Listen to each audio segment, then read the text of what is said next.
ఈరోజు గమనిస్తే టెక్నాలజీ పిల్లల మీద చాలా ఎక్కువగా ఇన్ఫ్లుయెన్స్ చూపిస్తూ ఉంది. ప్రతి ఒక్కరి చేతిలో స్మార్ట్ ఫోన్స్ ఉన్నాయి. ఈ స్మార్ట్ ఫోన్ తీసుకొని ప్రతి ఒక్కరు ఎప్పుడు ఏదో ఒక వీడియోకి ఎగ్జైట్మెంట్ వీడియోకి ఇలా అనుకుంటూ ఉంటారు. సో దానివల్ల వీడియోని ఎగ్జైట్మెంట్ పెరుగుతూ ఉంటుంది. కానీ కొత్త వీడియోలు ఒక ఎగ్జైట్మెంట్ ఇస్తూ ఉంటాయి. కానీ ఎంతసేపు ఎగ్జైట్మెంట్ ఇస్తాయి, మళ్ళీ కొత్త వీడియో వచ్చేంత వరకు. ఈ ఎగ్జైట్మెంట్ ఒక లిమిట్ తర్వాత దాటిపోయి వాళ్ళు సైకలాజికల్గా దాన్ని బ్యాలెన్స్ చేయలేక స్ట్రెస్ ఫీల్ అవుతూ ఉంటారు. సో మొబైల్ ఎంతైతే టెక్నాలజీ ఎంత మంచిగా డెవలప్ అయిందో అలాగే ఒక నెగిటివిటీని కూడా డెవలప్ చేస్తూ ఉంది. ఈ మొబైల్ యూసేజ్ ఎక్కువ ఉన్న వాళ్ళల్లో స్క్రీన్ టైం ఎక్కువ అవడం వల్ల కళ్ళ ప్రాబ్లమ్స్ వస్తున్నాయి, అంటే ఐ ఆప్థమాలజీ ప్రాబ్లమ్స్ వస్తున్నాయి, అలాగే సైకలాజికల్ ప్రాబ్లమ్స్ కూడా ఎక్కువ వస్తున్నాయి.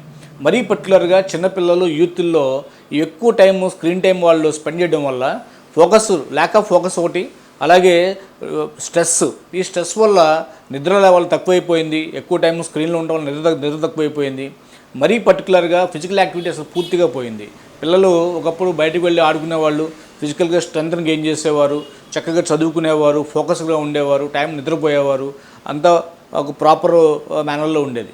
ఇప్పుడు ఈ స్క్రీన్ టైం ఎక్కువ ఉండడం వల్ల, అంటే మొబైల్ ఫోన్లు కానీ ఈ టీవీలు కానీ ఇవన్నీ ఎక్కువ చూడడం వల్ల ఏమైపోయిందంటే ఎక్కువ టైం వాళ్ళు ఫోన్లో ఉండడము, ఆ ఫోన్లో వచ్చేవి చూసుకుంటూ ఉండడము, దీనివల్ల టైంని కిల్ చేసుకుంటూ ఉన్నారు, ఫోకస్ లేకుండా ఉన్నారు, ఎడ్యుకేషన్లో వెనకబడిపోతూ ఉన్నారు.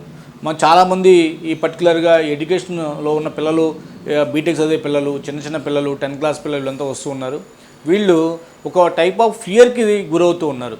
అంటే ఎక్కువ ఈ ఫోన్ చూసి కాన్సన్ట్రేషన్స్ లేకపోవడం వల్ల, బుక్ చూస్తున్నప్పుడు ఫోన్ చూసిన ఎగ్జైట్మెంట్ లేకపోవడం వల్ల బుక్ మీద కాన్సన్ట్రేషన్ లేకుండా పోయింది.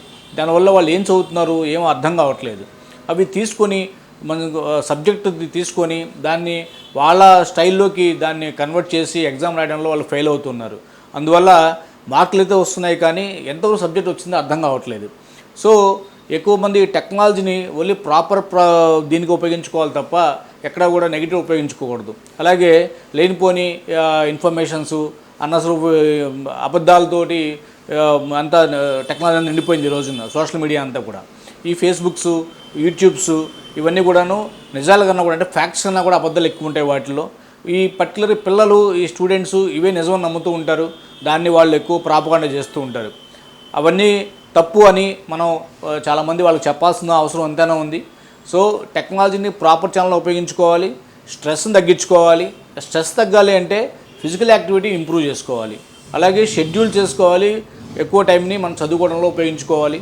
చదువుకునే పిల్లలైతే కనుక ఏదైనా ఇబ్బందులు వస్తే డెఫినెట్గా మీ సైకాలజిస్ట్ని కానీ సైకాలజిస్ట్ని కానీ కలవాలి, వాళ్ళతో మాట్లాడాలి. ఒక ప్రాపర్గా గైడెన్స్ తీసుకొని అవసరమైతే వాళ్ళు కెమికల్ కరెక్షన్ కూడా ఇస్తారు సైకాలజిస్టులు. ఆ కెమికల్ కరెక్షన్ చేయించుకొని ఫోకస్ చేసుకోవాలి ఎడ్యుకేషన్ మీద. సో ఎందుకంటే భవిష్యత్తు ఎంతో ఉంది. చక్కటి భవిష్యత్తు ఉన్న వాళ్ళు భవిష్యత్తును పొందాలి అంటే మనం ఇప్పటి నుంచే బాగా చదువుకోవాలి. చదువుతో పాటు ఆటలు పాటలు చాలా అవసరం, హెల్త్ కూడా అవసరం, ఫిజికల్ హెల్త్ కూడా చాలా అవసరం. ఫిజికల్ హెల్త్ ఉండాలి అంటే తప్పనిసరిగా ఎక్సర్సైజ్ చేయాలి, ఆడాలి, పాడాలి. సో దానివల్ల మాత్రమే చక్కగా ఫిజికల్ ఎక్సర్సైజ్ వస్తుంది.